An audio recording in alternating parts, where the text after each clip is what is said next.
Oh, kasi madalas kasi ang tao kaya hindi umasenso kasi mas pinakikinggan nila yung sinasabi ng iba. Di ba? Mas naniniwala pa sila sa ibang tao kaysa sa may kwento yan eh. Ito, tatapusin ko sa yung kwento eh. Maganda yung business, tama ba? Kumpanya, maganda. Products, kumpanya, kitaan, maganda. Lahat nandyan na. Ang kulang na lang ikaw para gawin. Naku po, apply mo. Andito na. Lahat andito na eh. Maghanap ka ng negosyo na andyan lahat. Sa negosyo sa labas, ikaw pa maghanap ng produkto. Paano mo i-market? Pag-aralan mo pa yan.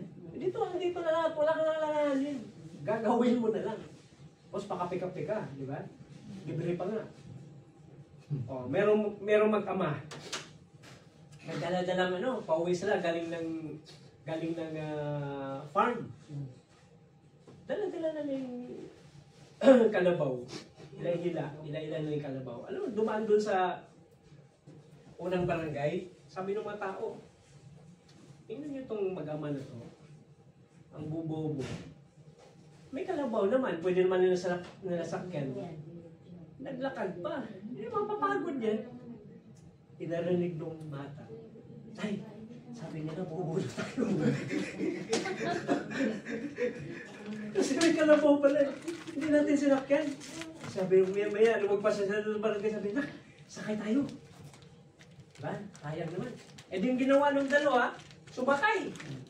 Pagdating ko sa pangalawang barangay, sabi naman mga tao, tingnan tong dalawang mag-ama na to, walang awa talaga to. Maghapon na nga, nag-araro yung kalabaw na pagod na, sinakyan pa. Wala talagang konsensyang mag-ama na to. Grabe talaga to. Tapos mayaman, nung pas mo na, medyo nahiya, di ba? Pinalagpas mo na, baba tayo na. Uli kaya, ikaw na lang muna, ako bababa, ikaw na lang na. Ito na lang ito. Pangatlong barangay nga. Sabi nung, sige tayo, ako na lang sakay, tapos ikaw na maglakad. Ito naman ngayon. Pangatlong barangay na, tama? Nakita na naman ng mga tao, sabi na. Walang iya talaga itong bata na to. Hindi naawa sa tatay, oh. Tanda-tanda ng tatay. Siyempre pinalakad, tapos siya sumakay. Narinig na naman ng tatay. Walang iya daw ako, talagang wala akong sensya, hindi ako naawa sa'yo. Kaya mabuti pa, ako na lang bababa, ikaw na lang sumakay. Apat na barangay na. Tay, ikaw na lang sumakay. Okay? Kasi kakaya naman, tama nga naman, mahina ako, bata pa, malakas pa tuhod ko. Ginawa. Tatay naman sumakay. Ito naman ngayon. Ito na, pang-apat na barangay, tama ba?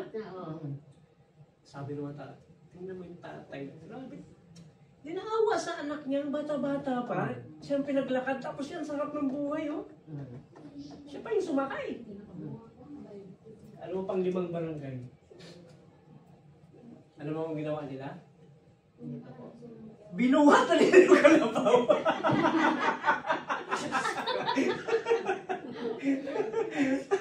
Wala na. Binuhat na nila yung kalabaw. Kasi lahat may dahilan. Wala na eh. Lahat may nasasabi. Normal sa tao yun eh. Ang hindi normal, ikaw na mismo nakikinig, alam mo naman kung anong tama mali, nakikinggan mo pa, masyadong apektado na sinasabi nila. Pag yun at yun lagi ang ugali natin, walang mangyaring maganda sa'yo. Hindi ka makapanindigan sa lalo na dito. Pag ganito business mo, kahit anong kwento mo maganda eh. Okay yun pag may negative, pero dapat, kaya nga umattend ka ng training. Kasi pag hindi ko umattend ng training, sasabihin mo, parang ganun ka, mangyayari sa'yo sa mag-ama. Tama po. Doon mo iaasa yung future mo sa mga sasabihin ng iba. Hanggang sa buhay. Hanggang mawawala na lang ang negosyo. Pero kung marunong ka, natuto ka, umattend ka naman trainings, sabay tinatrabaho mo siya, kahit anong sabihin na nila, ano yan? Wala lang. Focus ka lang sa goal mo. Focus ka sa CDM. Tama ba? Sa crown. Focus ka lang. Okay? May natutunan po ba tayo? Yes. Maraming salamat sa inyong lahat. With that, thank you. And happy working sa inyo. Dahil na paano ako? Dahil na paano tayo?